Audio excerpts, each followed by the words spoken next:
Okay, welcome to the Renaissance lecture. As you'll notice, this doesn't say Renaissance because in order to show you what the Renaissance did, we have to kind of take a little step back and look at the medieval period. So medieval in the art sense, we'll look at from the year 800 to about 1450.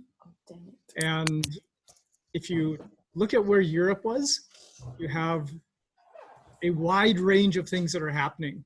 So 1450 was very much Renaissance in Italy, but it was still medieval times in Great Britain, for example. So to start out with,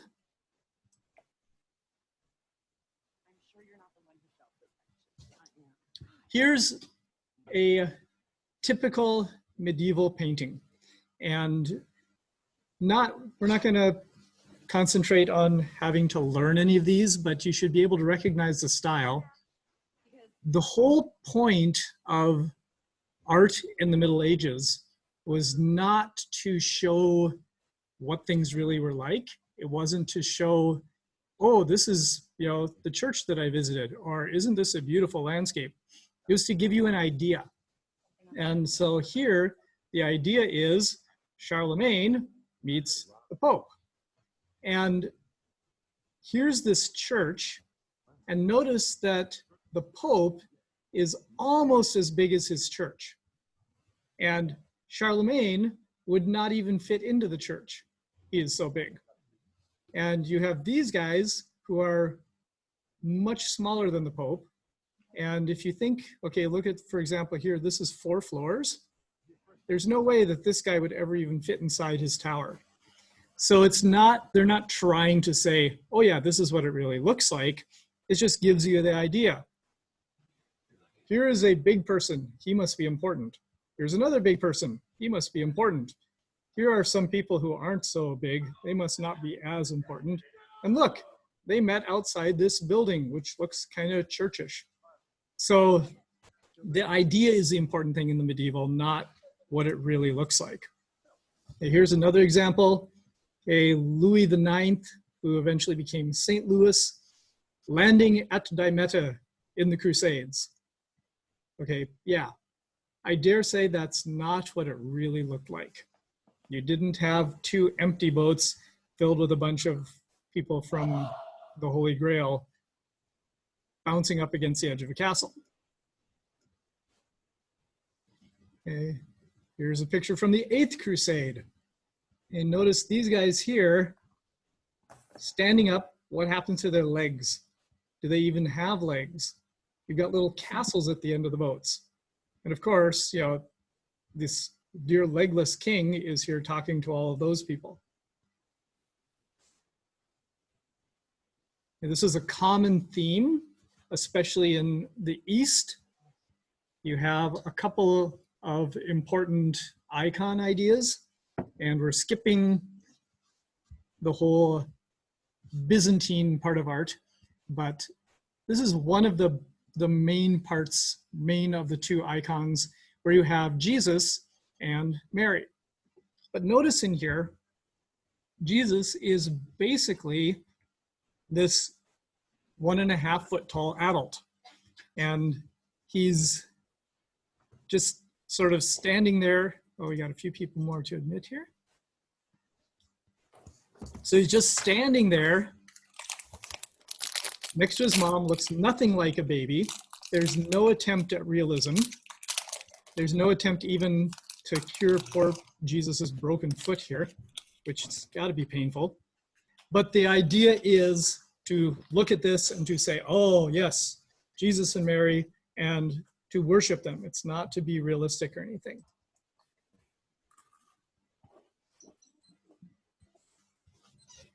This is one of the gospel writers.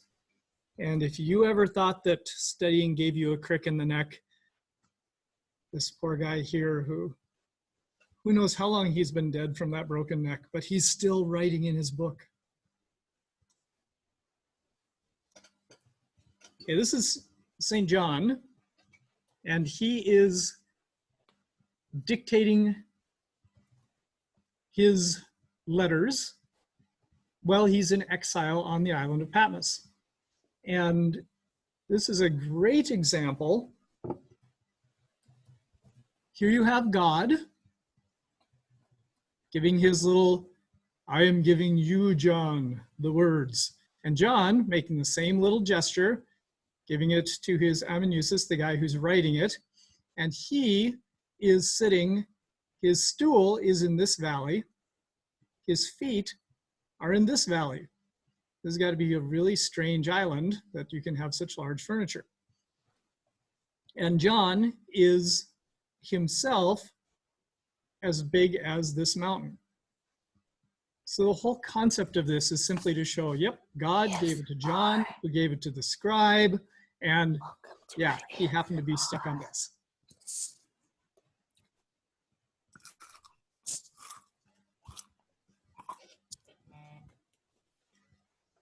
All right, how many of you guys have ever done any drawing? I hope you've given it a few attempts. Now, when you draw a building or something, you want to have something called a vanishing point. You want to be able to have some sort of perspective. This is a great example of something that has absolutely no perspective. So again, you have famous person, you have not so important person, you have really terribly unimportant people, and these buildings go this direction, these buildings go this direction, this thing sort of goes both directions. No sense of perspective, no sense of showing what that town looked like, but you'll notice how nicely this guy is drawn in all his fine robes, how elegant these people look. So you get the idea just looking at this. Yes, these are important people, and they're being greeted by a simply dressed but bigger, so he must be like some representative. And you have all these other schmoos that don't really matter.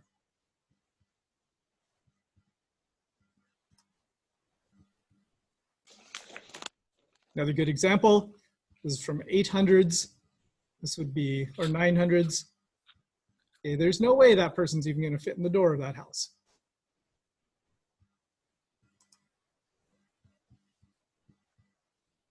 Now, one common thing, if you are going to show important people, you put gold behind them. And so in a lot of medieval art, you would have the background, not sky, not blue sky or anything, but it would be gold. And so here you have Louis IX, same guy that was attacking that village, the other picture, and Blanche of Castile, and a couple of scribes who are taking down what they're doing.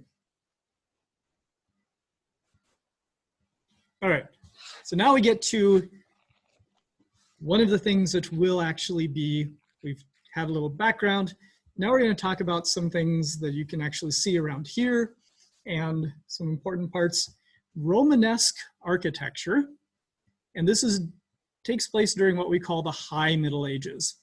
So this is what was built during the time when you would think of like knights in armor and all of those, the fancy medieval stuff that you think of. This was at the height of the Middle Ages. Depending where you were, it could be starting around the year 1000. There were some very early attempts around the year 800. And then even today, some things are built in the Romanesque style. Okay, characteristics of Romanesque. This would be a good thing to write down. So when you look at a Romanesque building, and we will mainly be looking at Romanesque churches, because they're the things that tend to stick around, is that all of your arches are going to be rounded. You're going to have really thick walls and columns. We'll talk about the physics of that a little bit. And there's not going to be many windows, and they're all going to be small, because if you put big windows in, the building will fall down. And there's a theological idea. When you see a church, you would look at it and say, wow, this represents God. He is solid and unmoving. He is always going to be here for me. Wow. I'm glad you're impressed. So you got to think of the idea that before this time, all the churches would have been in wood. And so now someone comes in and builds this church in stone, and it is honestly impressive. There's a lot of stuff there. There's no way that a windstorm is going to knock down that building. And we call it Romanesque because during the Middle Ages, after the fall of Rome, people really didn't do much in the way of building cities. The city lost its importance. People tended to go and sort of live on farms and such. And so when people began to look again at building in stone, especially north of Italy, the things that they had to look back to were these Roman ruins. And this is a great place you guys could visit, probably about 8 hours from here in Nîmes, France. But this is Roman. This was built around the time of Christ. And you would look at this and you would say, oh yes, these are how the Romans built. They had these arches, which is a wonderful invention they had. The weight comes down, it's transferred along down these columns. And so they would look back to the Roman ruins that were all around them, and they would build in that style. And so that's why we call it Romanesque, to separate it from actual Roman. So this is Roman architecture. Stuff built around the year 1000 is Romanesque. Okay, so here's a good example. This is in Souillac, France. And you have these rounded arches. You just have a few small windows. And you have large amounts of space where there are no windows. Okay, this is a modern building that's been stuck on. You can tell by the square windows. So this is the original part here. And they didn't have the technical ability to make thin walls. In order to hold up the building, the walls had to be thick. And so you've got a lot of wall with just a few little windows stuck into it.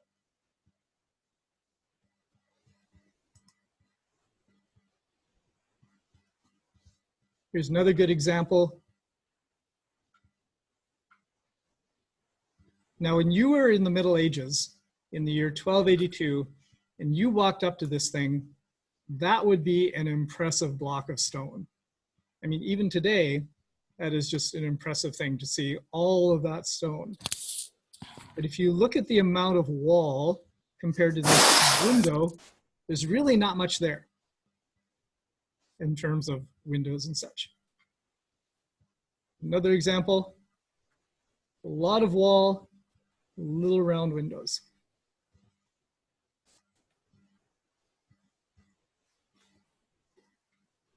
This is one of the more famous, not too far from here.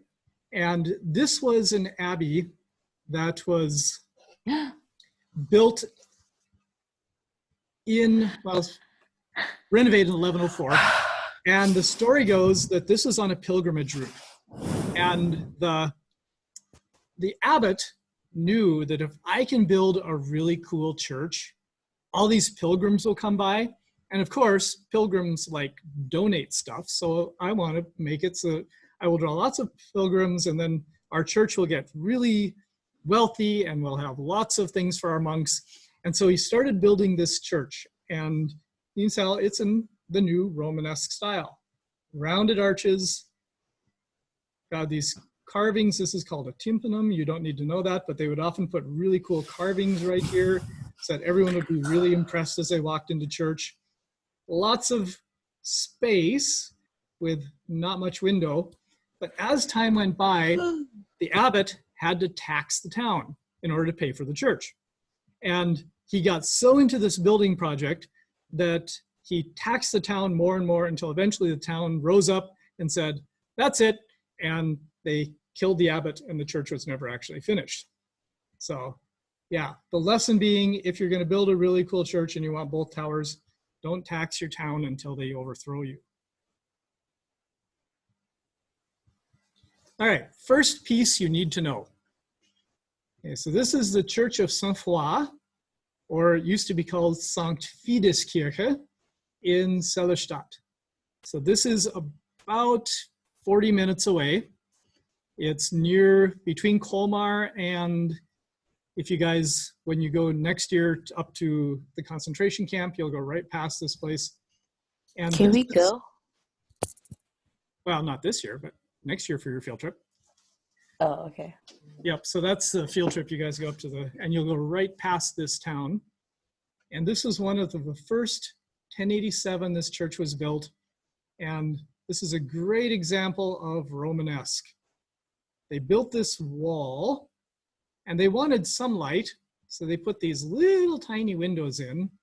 Notice even this one here, the window's only this big because they technically didn't know how to make a tower that was thin. So if you didn't want your tower to fall down, you had to make good, strong, and thick. And besides, the whole idea was to show this is so much better than that little wooden church we used to have. Isn't God this strong and amazing thing? And there's also an interesting story. This is the more famous Abbey of Saint-Foy. So foi is just the French word for faith. And Faith was a martyr who lived in Roman times. And according to the stories, she was young and she was virtuous and she died, which is basically all the old martyrs. But anyway, she left behind relics. And a relic is basically the bones of this saint. And around the year 1000, there were these pilgrimage routes that would go down, especially to a place in northern Spain. And pilgrims would go on these, and it was kind of a cross between a vacation and a religious thing, but it was a pretty big money-making activity for the places along the way. And Conques is down in southern France, and they were trying to get some relics. So they had asked about, oh, could we buy the relics of, Saint so-and-so? And the church who had that said, no way, we're not selling that. And they said, well, could we buy the relics of Saint so-and-so from a different church? They said, no, we're not selling that. And then they heard about this one that was up here at this church by us. And they had the relics of Saint Faith. And so they devised a plan. They sent one of their monks to join this monastery. And he actually lived there for about 10 years, acting like he was a total loyal monk. This is all part of their plan, until he was so trusted that he was actually given control or given access to where they kept the saint's bones. So whereupon he stole them and brought them down here. And this place became hugely famous and very rich and wealthy, and the one in Sellerstadt didn't. So here's another view of the southern St. Faith's Church. You can notice all the key elements of Romanesque. So here's a little path showing all of these pilgrimage routes. So here is Conques, which is was a place that stole from us up here. Another main pilgrimage started in this place of Vézelay. That's where the abbot was killed. Another one started up here in Paris, and another one started down here in Arles. And they would all filter together, and they would end up going to this place in northern Spain. And we've actually had missions trips that have gone on part of that path as well, hiking along it. Or I should say service projects. All right, another important piece. Some of you might have actually seen this wonderful work of Romanesque art. However, this is the part that most people end up looking at. So, however, the whole rest of the cathedral is an impressive work of Romanesque art as well. It's from the year 1063, so it's coming up on 2,000 years old, or 1,000 years old here. But notice how very Romanesque. If they had made it thin, it would have fallen down. So they have to have thick walls with lots of blank space and just little tiny windows. So this is Thick walls. Pisa Cathedral, otherwise known as the Leaning Tower of Pisa. Wait, why do they have to have thick walls? Because if you build high and you want to put a roof on the building, unfortunately, I used to demonstrate this with some students, but we got to socially distance ourselves. If you put two things straight up and down, so you could practice this, put a couple of books, hardcover books, side by side, and then if you put something across it like the Greeks did, like a lintel, it will stay. But if you put an arched, like put two books so that they make a peak, it'll push the tops of the books away. So in order to make a peak, you would have to get two really thick books, or even two bricks. And then you could balance two books to make a peaked roof on it, because it's going to try to push the walls apart. And so in order to keep these walls, like this wall here, is going to be pushed by this. So this wall has to be really thick. And you can't make this wall thin enough to put lots of little windows in it, because it is being pushed by here and it's being pushed by here. And so that was one of the advances that would come later on when they would learn how to make windows or make thin walls. So if you want to make your books work, you have to put like 2 or 3 books next to each other. Okay. Okay, now let's wait for PowerPoint to catch up to where we are.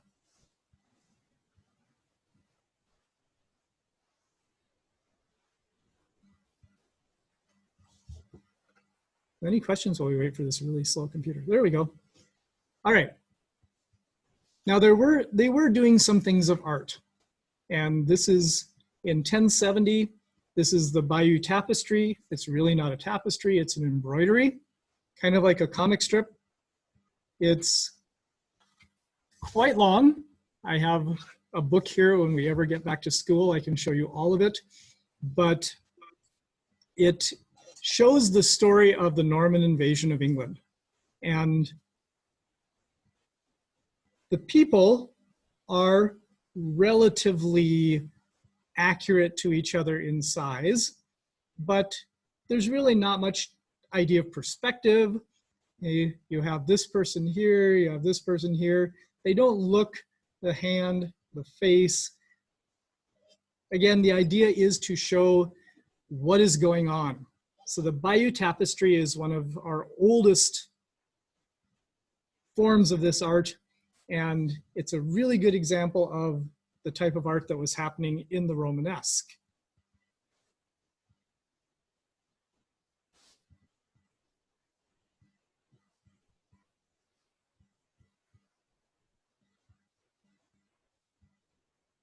Hey, another example of Romanesque. I'll just slip through a few of these here.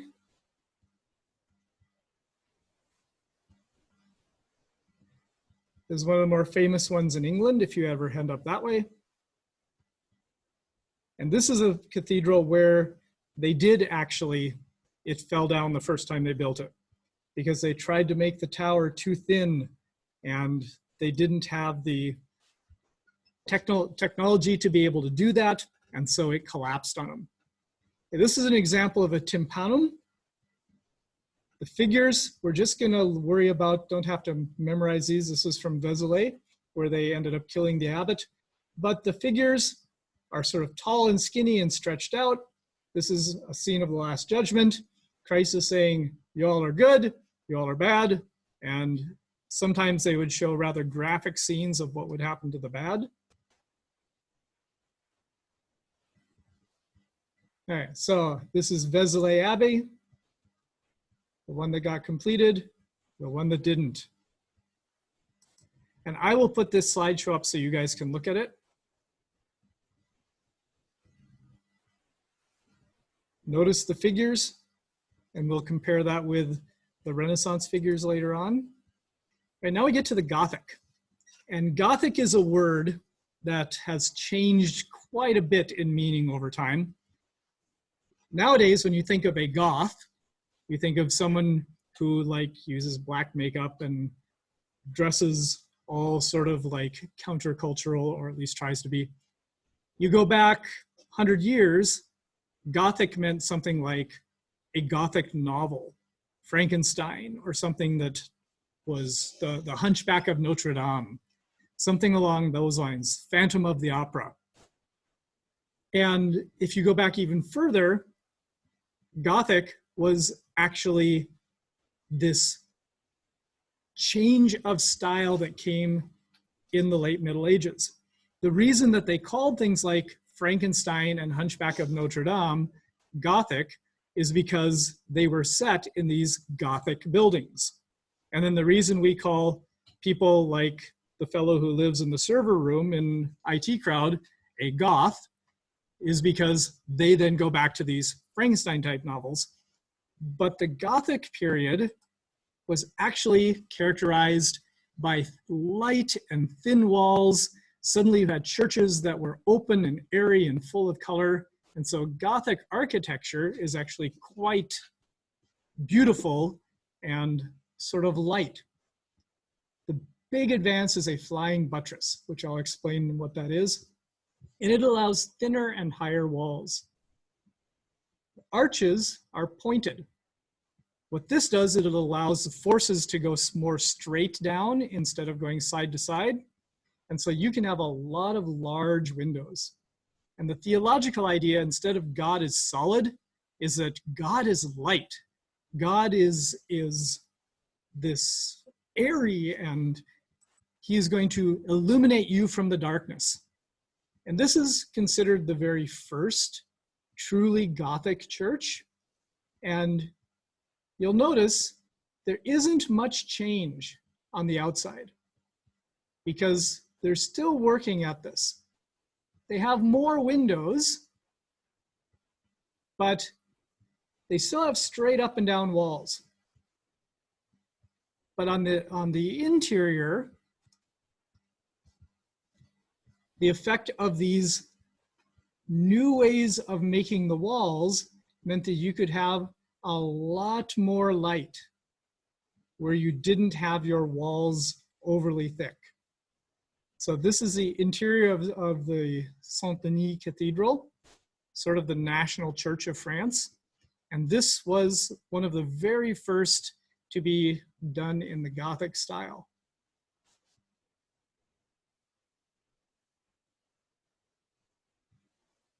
And two really big advances is this idea of a rib vault.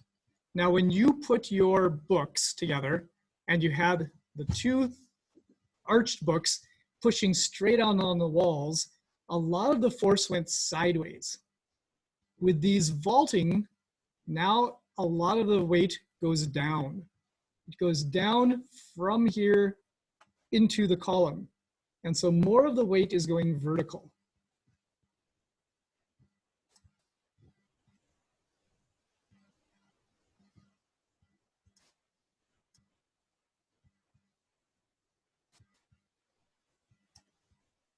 So here's an example, Notre Dame de Chartres, and this is what we call a flying buttress.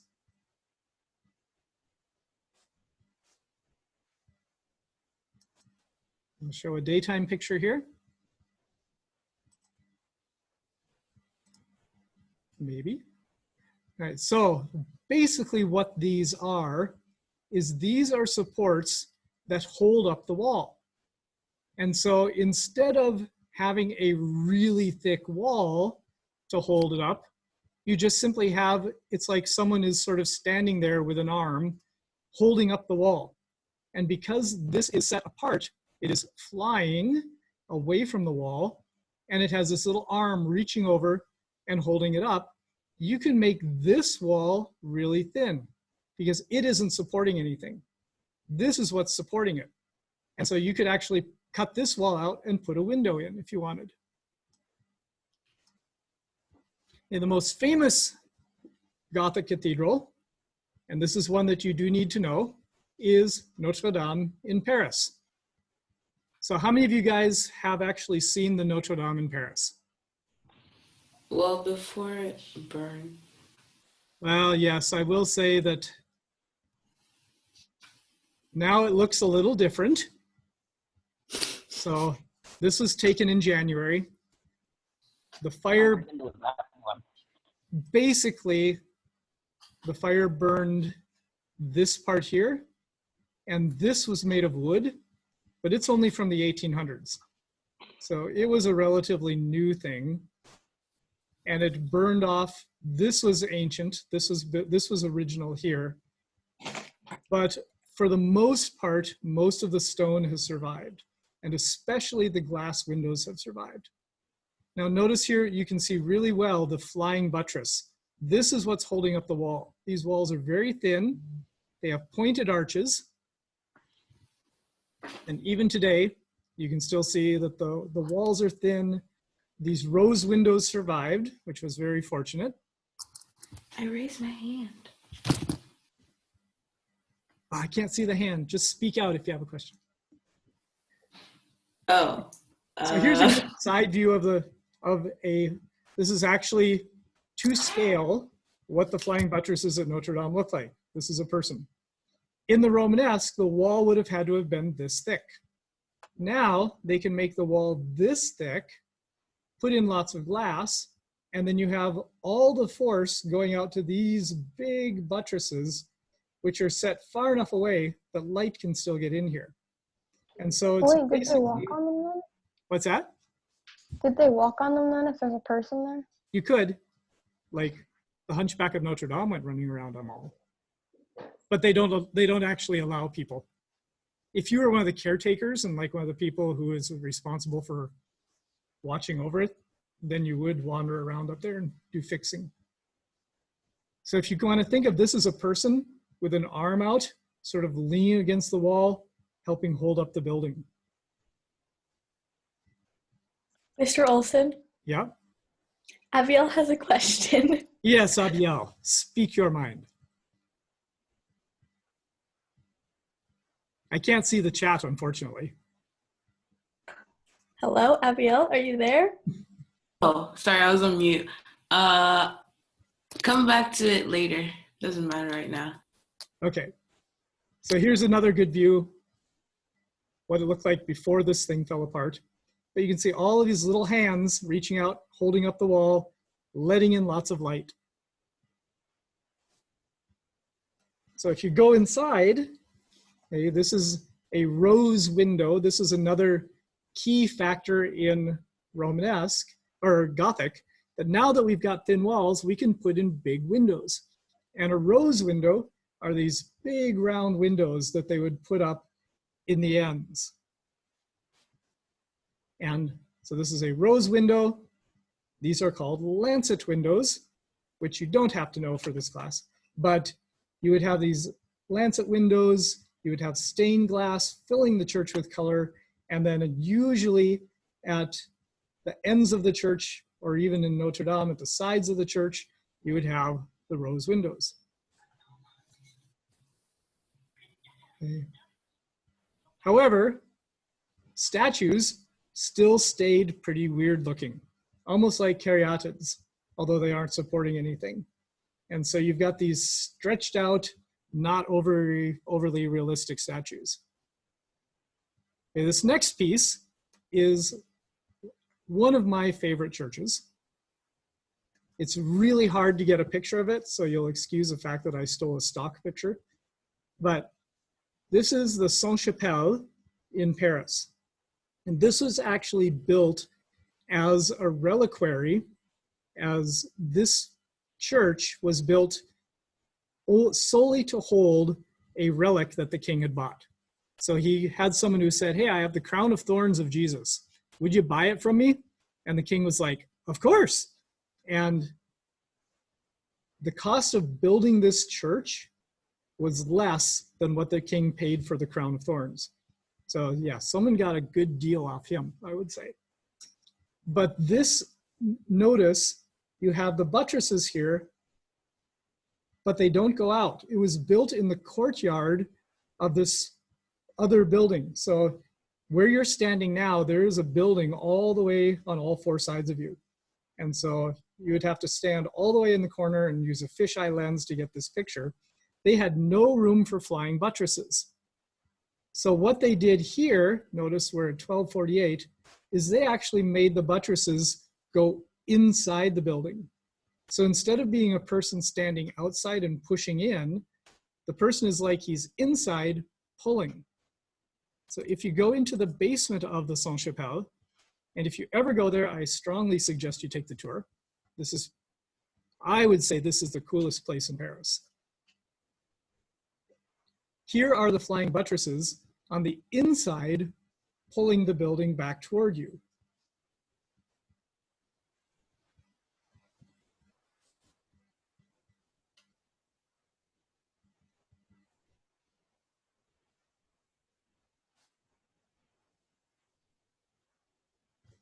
But the most impressive part is when you go into the chapel itself, it looks like it is made entirely of glass.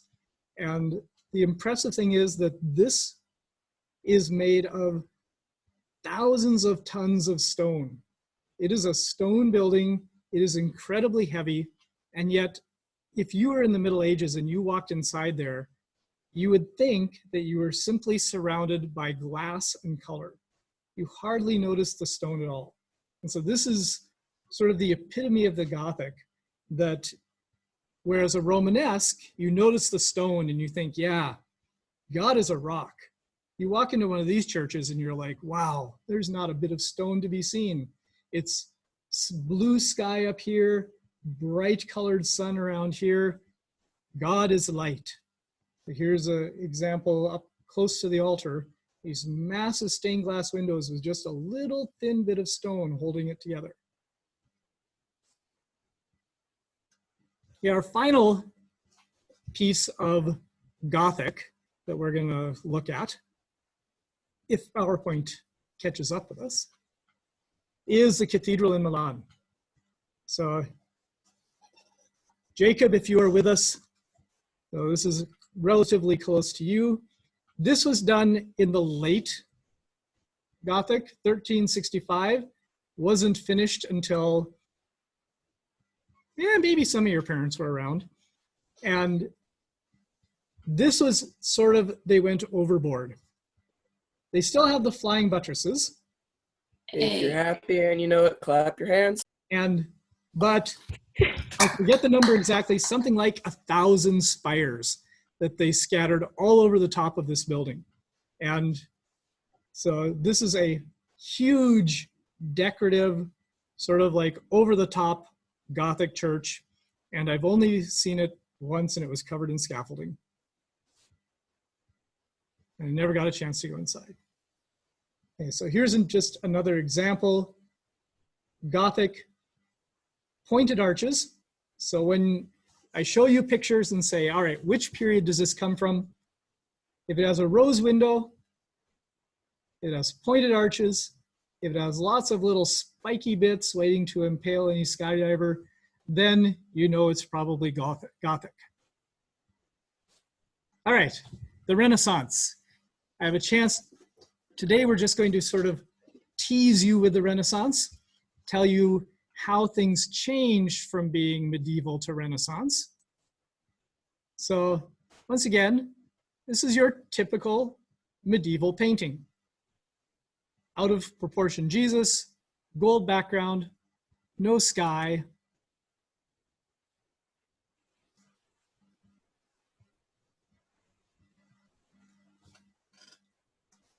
Another one.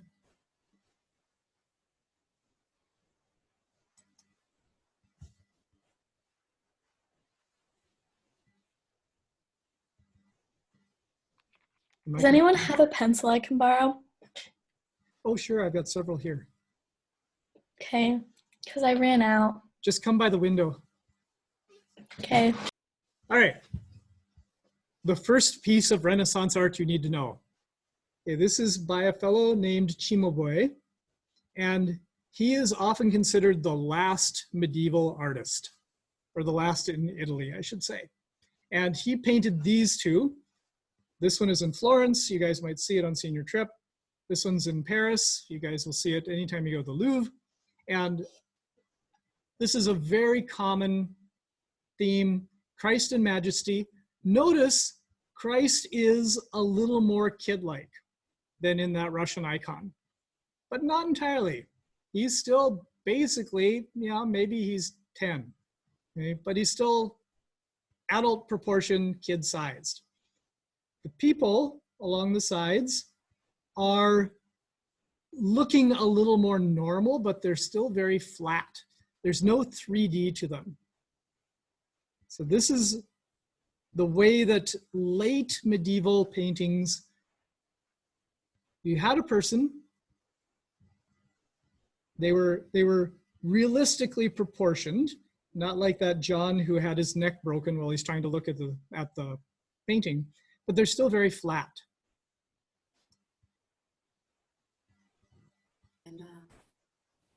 And the sky is still gold. So this is the Annunciation, the angel coming along saying, Mary, you're gonna have a baby.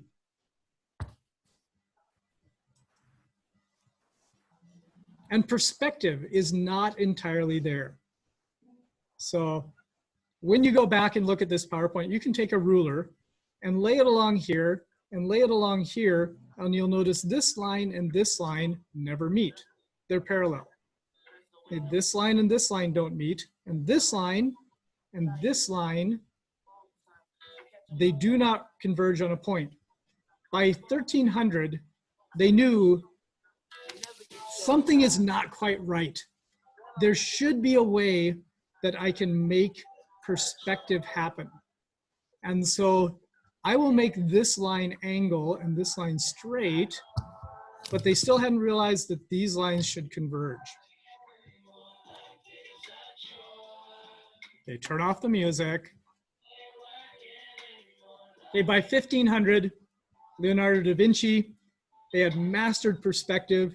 If you draw all of these lines down to the right point, every one of these lines will converge right behind Jesus's face.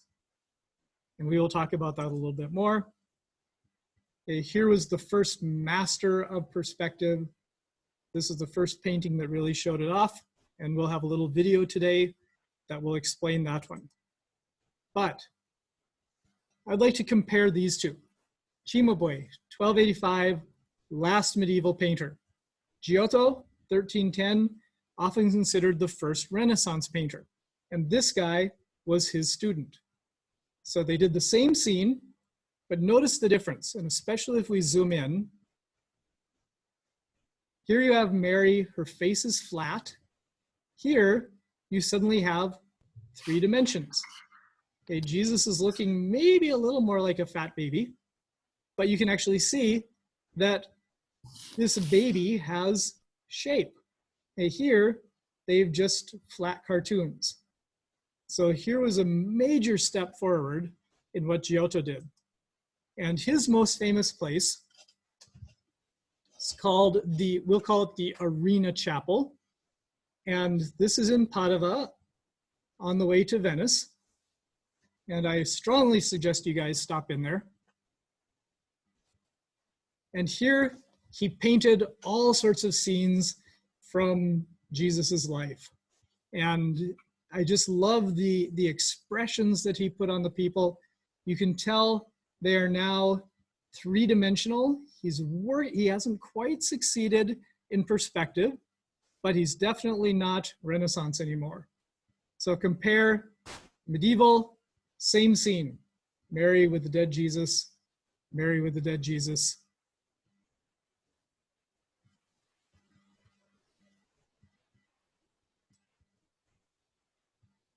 And the emotion that these little angels are showing. Okay, here's a scene of Judas betraying Jesus. And you have these cloaks, which give a 3-dimensional feel to them. There's the same scene in a medieval painting. You can see that we're almost to the Renaissance. Okay, here's his famous one of Pentecost. Doesn't quite have it. Okay, this one, I will say. So this one here, this is a story that you may not have heard about. This is Mary's father, And the story goes that he was a shepherd and he was really old and he was without a child and he had been praying for a child, kind of like similar to the Old Testament stories. I think this was invented in the Middle Ages. And he comes back and informs his fellow workers, guess what? My wife is pregnant. And I just love the look that this guy is giving his fellow worker. He's like, yeah, right. I don't think so.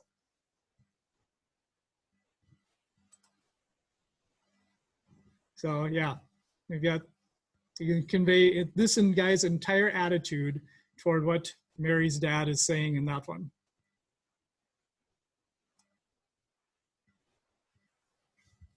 All right, now we get to something called fresco.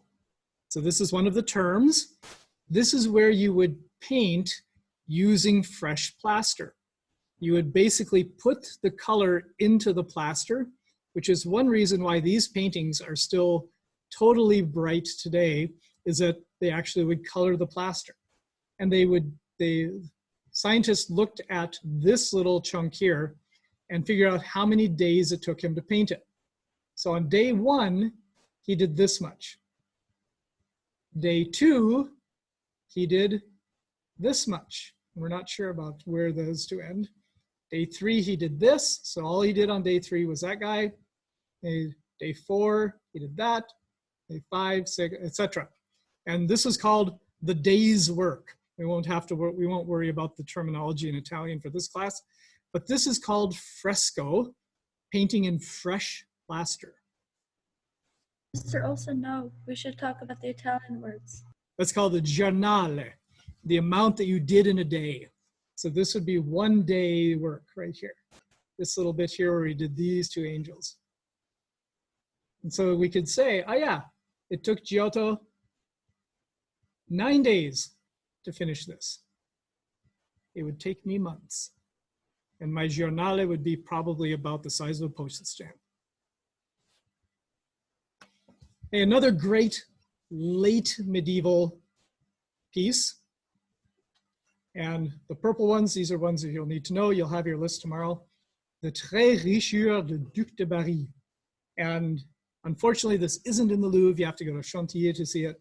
But these are great pictures where you're beginning to have some sense of perspective. But notice, in these scenes, the people are out in front, but it's almost like the background is sort of a drop-down curtain. Like if you were doing a play, and these are the actors on stage, and here's the painted set that sort of drops down in the back. Okay, here's the actors, here's the set that drops down in the back.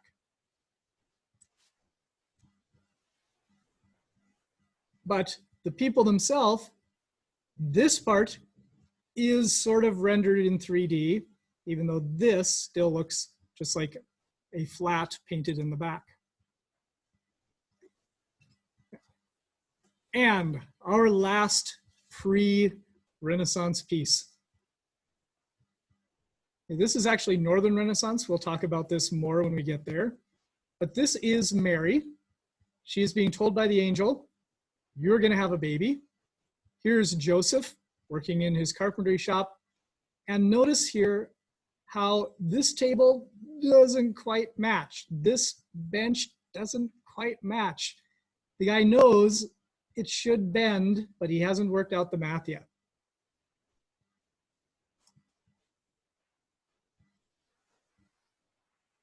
You've got some great 3D detail, but the perspective just isn't there. And we'll look more at the symbolism when we get to Northern Renaissance on this piece. In the background of Joseph's shop, you actually see the town that this was painted in. This was Liège, in what is today Belgium. And our final piece for today is this Trinity by Masaccio. This is the very first one that actually shows a real perspective. This is obviously the painting is flat. but you can look here, the point of view, you can figure out exactly how Masaccio planned it so that you would see it as if it were all in order when you stand at the right point. All right, we will call that an end. There is a video about Masaccio that you should watch in preparation. It's about 7 minutes long that I will include in the classroom. And tomorrow we will throw ourselves fully into the Renaissance and just pick, unfortunately, there are thousands of pieces. We'll pick out like the top 10. All right, so thank you for listening. I wish we could tape Abiel at the moment, but yeah, we're not going to catch her on the video. Farewell. Goodbye.